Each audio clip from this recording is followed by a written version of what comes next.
I got a text message from an unknown number on the day of my father's funeral. You don't know me, but I need to tell you the truth about Ricardo. Meet me at the coffee shop tomorrow. It's about your money and about me. My heart just stopped dead in my chest. My name is Julia. I'm 34 years old, and for 7 years of my life, I worked 60 hours a week, but I never ever saw the color of my own money. It sounds crazy, right? Like something out of a bad movie, but that's exactly how I lived. And look, when I met Ricardo, I had just turned 25 and was in a really vulnerable place. You know, my mom had died of cancer 6 months earlier. It was awful, truly awful, and my dad had just spiraled into alcoholism after that. I felt completely alone in the world, just adrift, without a path, without anyone. I had always been that girl who was too proper, super organized, responsible to a fault, but with an ache in her soul for affection. And it was exactly this deep need that Ricardo sniffed out from a mile away, like a predator, really. I was working as an administrative assistant at an accounting firm up in Midtown Manhattan, earning a decent salary for the time, about $3,800 a month, and I lived alone in this tiny rental apartment, but it was my spot, you know? And my neighbor, Claudia, she was deeply religious and always invited me to go to church with her. I had never been very religious. My family wasn't the type to go to services every Sunday, but I was so lost, so desperate for anything that felt like comfort, that one Sunday in July 2016, I agreed to go with her. And that's where I met him. Guys, when I saw Ricardo for the first time, I swear it was like one of those movie scenes. He was 6'1", had a perfect white smile, one of those you see in a toothpaste ad, wore an impeccable navy blue suit, his hair slicked back perfectly, and he carried a worn-out Bible that you could tell was actually red. He was 32 at the time, worked as a sales manager at a high-end car dealership, drove a gleaming black Acura sedan, and everyone at the church treated him like he was a prince blessed by God, you know? The older ladies would say, "Now that is a true man of God, and whoever marries Ricardo will be truly blessed." He played guitar in the worship band, always arrived early to help set up the chairs, greeted everyone by name, and knew about everyone's life. I fell for it completely. Hook, line, and sinker. The first day we actually talked, after the service, he offered to drive me home. I told him, "Oh, you don't need to. I live pretty close by."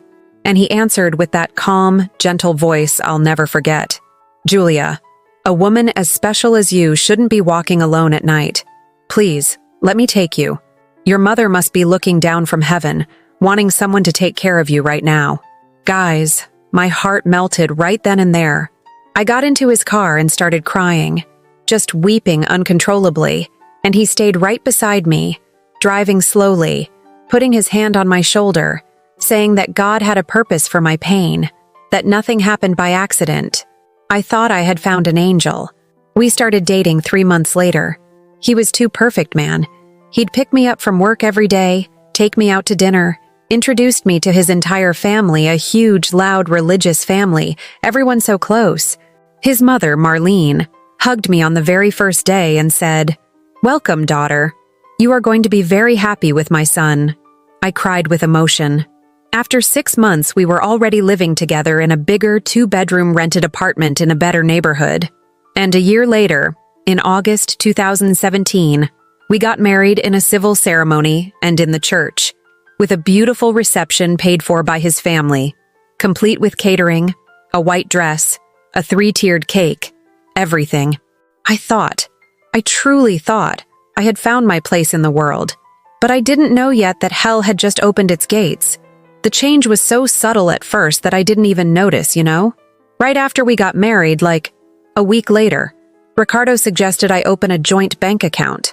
We were having dinner on a Thursday night, and he said, "Honey, we are family now. What's mine is yours. What's yours is mine. God doesn't like division between husband and wife. Let's put everything together. It'll be easier to manage." It made so much sense at the time that the next day we went to the bank together and I made him a co-signer on my account. My paycheck always hit on the 5th of the month. And then, well, on October 6, 2017, 2 months after the wedding, I went to check the account balance to see if the full amount had dropped, and there was only $300 in there. $300, people. I was in shock. I ran to the living room and said, "Honey, where's the rest of the money? My salary was deposited yesterday, but there are only $300 in the account." He didn't even look up from his phone, kept typing, and said in that calm voice, "I paid the bills, obviously. Do you expect me to pay for everything myself when you work too? That's not how marriage works, Julia. You're being very selfish, thinking only about yourself." I felt like absolute garbage. I apologized and went to sleep feeling like a terrible wife. And then it became routine, you know? My paycheck would drop on the 5th, and by the 6th, it was gone. Ricardo controlled every single penny. But when I asked him where the money went, he would show me a pile of papers, invoices, bills, receipts, and say that I didn't understand anything about finances. "You're great at your job, my love. You're super smart, but you don't have the head for managing a household. Leave it to me, I'll take care of everything." And I believed him. Worse than that, I thanked him for taking care of everything. I thought I was lucky to have a husband so organized, so responsible. Meanwhile, he traded in his car.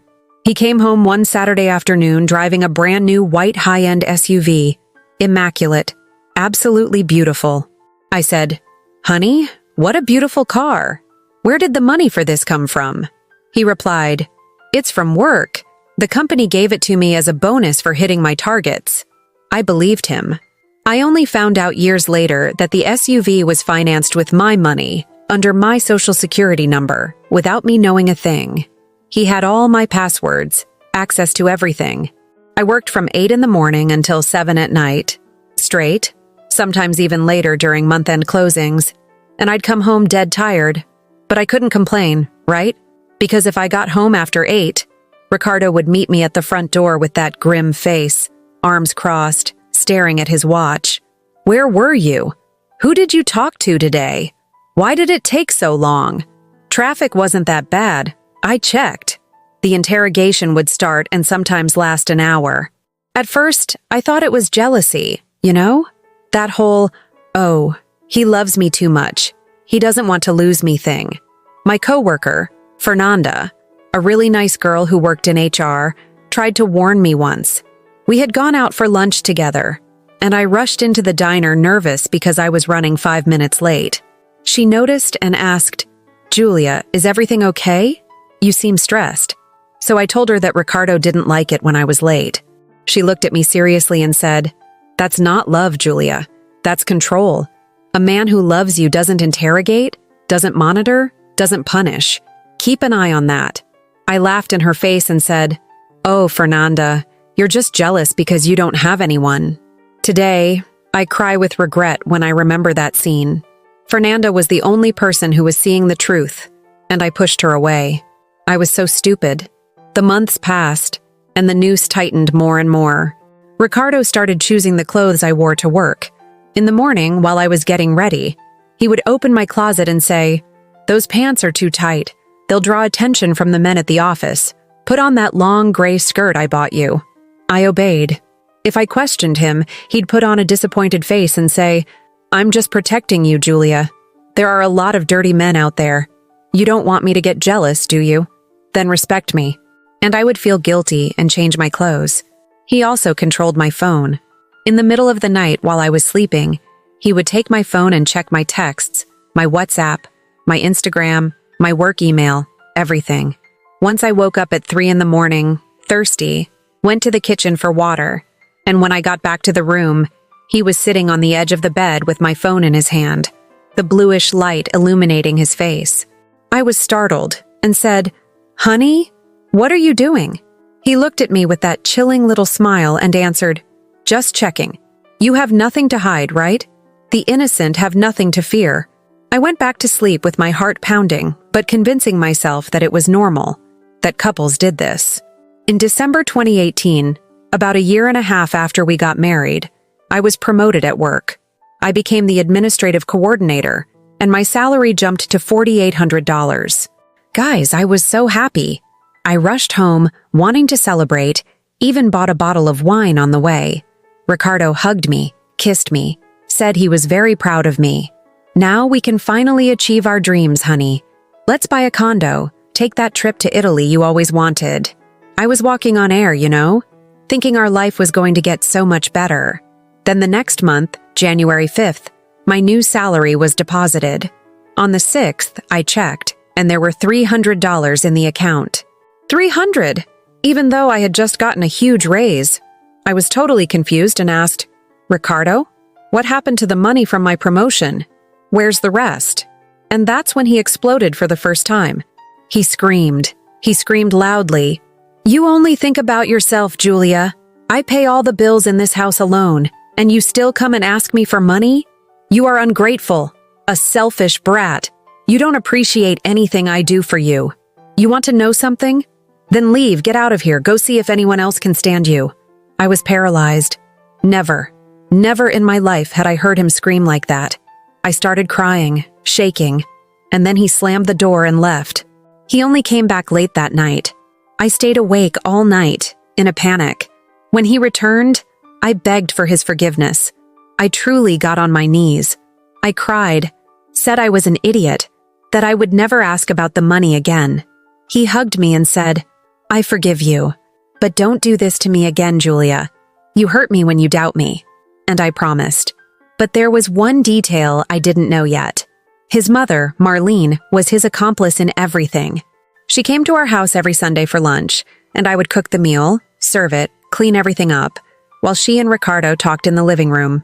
One Sunday, I was doing the dishes and I heard her say, "Son, you need to set boundaries in this house. A woman who works outside forgets her duties as a wife. My mother always said that a woman's money is dangerous. It makes her proud. It makes her think she doesn't need a man." And Ricardo agreed. "That's right, Mom. I'm taking care of it." I pretended I didn't hear anything and continued washing the dishes, my hands trembling with anger and fear. The isolation came right after.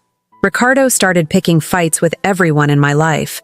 My dad, who lived in a nearby town and was trying to quit drinking, wanted to see me on weekends. He'd call to arrange lunch, barbecues, stuff like that. But Ricardo always invented an excuse.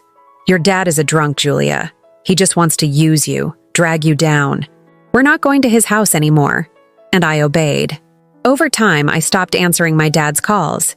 He kept texting me, "Daughter, why don't you come see me anymore? Are you okay?" I'd reply with short things. "I'm busy, Dad. We'll talk later." Until March 2019, on a Tuesday morning, my uncle called me at work, crying, "Julia, your father died last night. He was admitted with cirrhosis. His liver shut down. He died alone in the hospital." I collapsed. I went to the funeral, but Ricardo didn't go with me. "I have an important work meeting. I can't miss it," he said just as I was leaving the house for the wake. I buried my father practically alone, with two distant aunts and Fernanda, who, even though I had pushed her away, showed up at the wake to support me. I cried so much, so incredibly much. And it was there, at the wake, crying next to my father's casket, that something happened that changed everything. I was sitting on one of those funeral chairs, staring into space, when my phone vibrated. It was a text from an unknown number. The message read, "You don't know me, but I really need to tell you the truth about Ricardo. Meet me tomorrow at 3 p.m. at the coffee shop on Lexington Avenue near the subway. Please go. It's about your money and about me." My heart leaped. I read that message about 10 times. I knew I shouldn't go. Ricardo always checked my location on my phone. He had installed a tracking app on my device without me really knowing how it worked, saying it was for my safety, in case I got lost or mugged. But something inside me, a tiny spark of courage or maybe just sheer desperation, made me decide, I'm going. The next day, I told Ricardo I would be at my aunt's house all day, dealing with the paperwork for my dad's estate. He believed me, and I went. The woman waiting for me at the coffee shop was about 28 years old, with long brown hair down to her waist, and she was pregnant, about 5 months along. When she saw me walk in, she started to cry. "Are you Julia?" she asked, her voice trembling. I confirmed I was.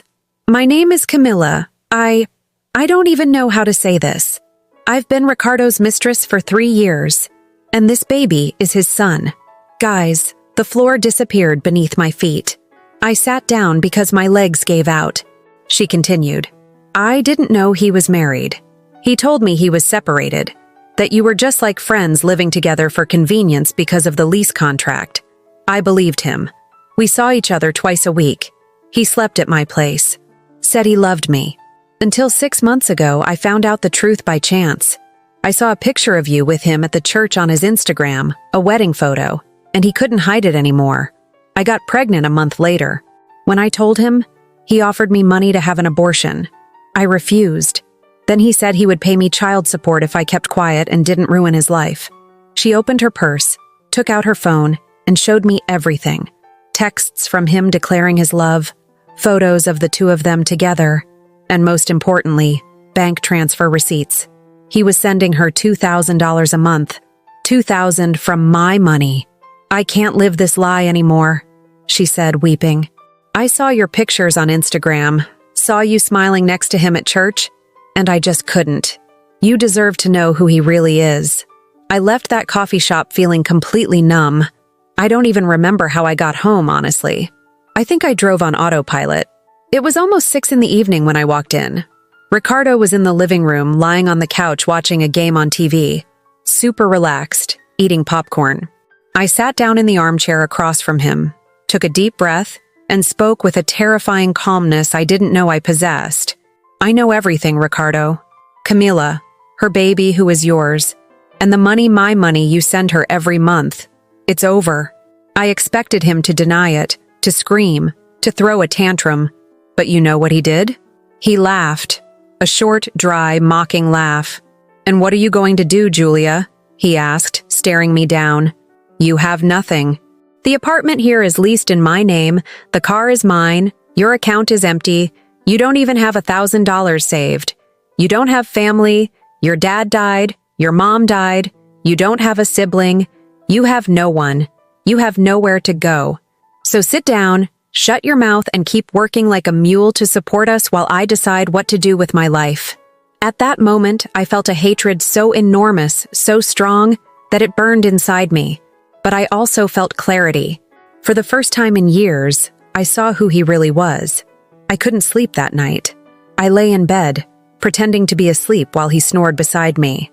At 3 in the morning, I got up, went to the bathroom, locked the door, and called Fernanda. She answered, startled.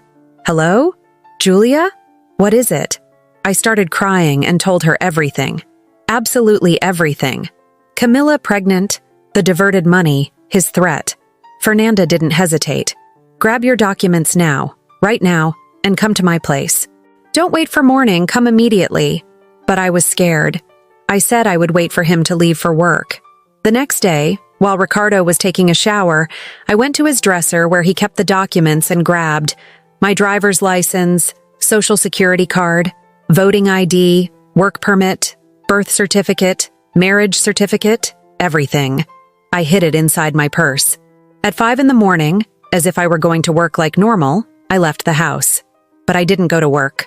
I went straight to Fernanda's house. She hugged me so tightly and said the phrase that saved me. "You're not crazy, Julia. Everything you felt all these years was real. He stole from you, manipulated you, isolated you on purpose. But now you're going to fight back, and I will help you." Fernanda helped me find a lawyer specializing in domestic violence. We found Dr. Renata, an incredible woman in her 50s, short gray hair, thick glasses, who had a tiny office but was a shark at what she did. She listened to me for 2 hours without interrupting once. I told her everything from the beginning, showed her the conversations with Camila, explained about the disappearing money. When I finished, she said, "Julia, what you suffered has a name. It's called economic and financial abuse, and it is a form of domestic violence. Besides that, there's embezzlement and other things. We will request an emergency protective order, file for a contested divorce, and you will recover everything that is rightfully yours." And that's what we did. We filed for a contested divorce, requested a complete audit of the bank accounts for the last 5 years, and tracked every single penny that left my account. The lawyer also requested a freeze on his assets. And that's when the full truth began to emerge. We discovered that he had siphoned off, over 5.5 years of our relationship, more than $90,000 from my account. $90,000. With that money, he had bought the high-end SUV I thought was from his company, financed a 2-bedroom condo in his mother's name out in Queens, supported Camilla with $2,000 a month for 3 years, taken 3 international trips alone claiming they were for work, bought extremely expensive designer clothes, watches, and electronics. Everything, absolutely everything, with my money while I thought we had nothing saved up, while I was saving money even on lunch, bringing a packed meal from home not to spend, while I was blaming myself for being selfish when I asked about the money. The process was very difficult, very painful. Ricardo harassed me, sent threatening texts, showed up waiting for me outside my work, spread rumors in the church that I was crazy, a gold digger, that I had abandoned the marriage for no reason, that he was the victim. A lot of people believed him. Several people from the church stopped speaking to me. But a few women, including the pastor's wife, Mrs. Regina, came to talk to me privately. Julia, we always suspected him. He did something similar to his ex-girlfriend many years ago too, before you. But no one had the courage to speak up at the time. His family has a lot of power in the church. That gave me strength. The pastor called Ricardo in for a meeting when everything started leaking. He was removed from church leadership. A small victory, but it was a victory. The divorce took 1.5 years to be finalized. 1.5 years living with Fernanda, sharing her small spare room, but it was infinitely better than living in that prison. I kept working, did therapy twice a week with the psychologist Dr. Mariana, who taught me to identify all the signs of abuse that I had normalized for years. She told me in one session, Julia, you were the victim of a calculated emotional predator. He studied your vulnerabilities right when he met you, the recent death of your mother, the loneliness, the need for affection, and used all of that against you in a premeditated way. But you survived. You had the courage to leave, and that makes you infinitely stronger than you realize. I cried in every session, but I also slowly, little by little, began to rebuild myself. I learned that it wasn't my fault, that I wasn't stupid. I was manipulated by someone experienced in this. Today, here in October 2025, I'm 34 years old and have a completely different life. I live in a tiny 1-bedroom apartment, but it's mine, paid for with my money that I recovered through the court system. He was ordered to pay back $62,000 in 60 installments, plus $15,000 in damages for emotional distress. I'm still receiving the payments, but every check that drops is a victory. I bought a used 2010 red sedan with 75,000 miles on it, but it's mine and it takes me wherever I want to go. I got promoted again at work. I'm now the administrative manager of the company, earning $11,000 a month. And the most important thing of all, this money is mine. I see it hitting my account. I manage it. I decide what to do with every cent. I have a savings account growing every month. I traveled alone to Napa Valley in July, stayed at a beautiful inn, had wine tastings, took a hot air balloon ride, and took 1,000 pictures. I rebuilt my friendship with Fernanda, who is now my sister, my soul confidant. I joined a support group for women who went through financial abuse, and we meet once a month. We help each other, we strengthen each other. Dating? Not yet. But for the first time in my entire life, I don't feel incomplete. I don't feel less. I don't feel like half of a person because I'm alone. I feel whole. If you are reading this, if you are hearing this story, and you identified with even a tiny bit of it, I need to tell you one very important thing. The money you work for every day is yours. If someone is controlling your every cent, depriving you of access to the fruit of your own labor, making you feel guilty or selfish just for asking where your salary goes, that is not love. It is not protection. It is not care. It is a prison. It is abuse. And you have the key to get out of that prison. It may seem impossible right now. It may feel like you don't have the strength, that you have nowhere to go, that you won't make it. I thought all those things too. I thought I would die in that situation. But you absolutely can. Seek help. A trusted friend, a lawyer, legal aid in your city which is free. a police station. Your work has value. Your life has immense value. And no one, absolutely no one in this world, has the right to steal that from you. You deserve to be free. You deserve to see your money in your account. You deserve to decide your own future. I am living proof that it is possible to start over from scratch even when it seems like there is no way out. And if I made it, you can too. Don't give up on yourself. Please, don't give up. And if this story touched you in any way, subscribe to the channel, hit the like button, and share this video so more women can see it and recognize themselves. Tell your story in the comments if you want. We are here to listen and support you. And share it with someone you think needs to hear this. Sometimes a single story can save a life. Mine was saved. Yours can be too. From which city are you watching? Leave it in the comments.